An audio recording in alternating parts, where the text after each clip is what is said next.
Wala po, magandang hapon po sa inyong lahat. Ito po araw po ng ito magbabagong taon. Hello. Shoutout po sa inyo sa Visayas, Luzon at Mindanao. Luzon, Visayas at Mindanao. Bulaga. Ito nga po.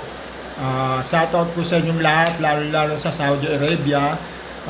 Sa ating karating bayan dito sa Malaysia, Singapore, Indonesia, Brunei, Myanmar, nabanggit ko na yung Myanmar. Ito na nga po, sa ang topic po natin ngayon ay pag-uusapan natin ang tungkol dito sa video ni Pulong. Si Pulong po ay naglabas po ng kanyang video na hindi natin malaman kung ito ay peke o talagang siya ang nagsasalita di sa video. Kasi sa mga analyst ko, sa mga nakikita ko, parang hindi man gumagalaw yung katawan, hindi man gumagalaw yung braso. Bakit yung ito lang bibigla nagsasalita? Parang peke na nagsasalita si Pulong na pinagmumuran niya yung mga didisye. Pinagmumuran niya na pinabagsak daw nila ang kanilang angkan ng mga Duterte. Lalo na ang kano na binanggit itong si Banat Bay. Si Banat Bay ay isa rin niya paninira daw. Di ba? Tama ba? Tama lang yun.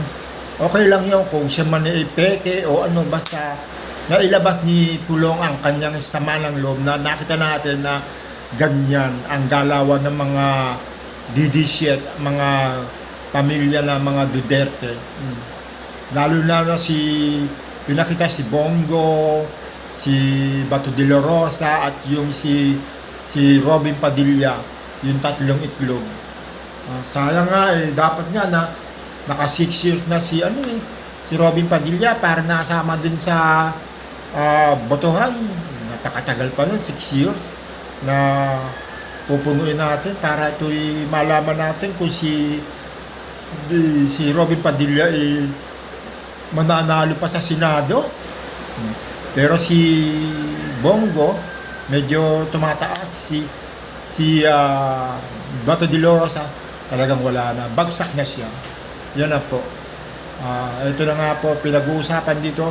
Ang topic dito ay pinagmumura ni Paulo Duterte ang mga DDC, lalo na yung tatlong itlog, dahil daw sa kanyang sa mga Duterte na pinabagsak nila yung mga angkan ng mga Duterte. Siyempre gusto pa rin nila nasa pwesto. Kamukha daw doon sa drug lord na mga paninira ni Banat Bay, di ba? Hindi malaman daw sila kinampihan, hindi malaman daw sila tawag ito na pinagtanggol na ganyan. Puro kasiraan daw ang nangyari para bang hindi ka panipaniwala. O, di ba? Ito na nga po, topic tayo, punta po tayo kay Colonel Busita. Alam niyo po itong si Colonel Busita, iboboto ko to, isa po yan sa mga napakabait na tao, lalo na sa mga Raider, napakabait niya. Alam niyo ba, ang issue sa kanya ay yung pinasukong 20 katao ng mga drug addict na ewan ko, mga nasa watchlist daw yata ng mga kapulisan. Siyempre, pinasukol na lang ni Busita dahil gawa na ito po ay tawag nito, nalulong siya ata sa mga drugs. Itong 20 kataong to. Kasi daw patayin daw niya. Bakit niya papatayin? Ito kawawa naman, di ba? Hindi naman ito tokhang ang gusto yata ng mga Duterte. Gustong tokhang ngayon para mapatay na, para mawala na daw yung mga taong mga adik, kailangan niya tayo naglaban, pero hindi man naglaban, kaya pinasuko na lang niya. Alam niyo, napakabait nito si Busita. Isa yan sa mga iboboto ko. Tapos siya pa ang natanggal sa serbisyo. Diba? Kasi ang kalakaran sa niyan, kapanahon na ito siguro ni Duterte.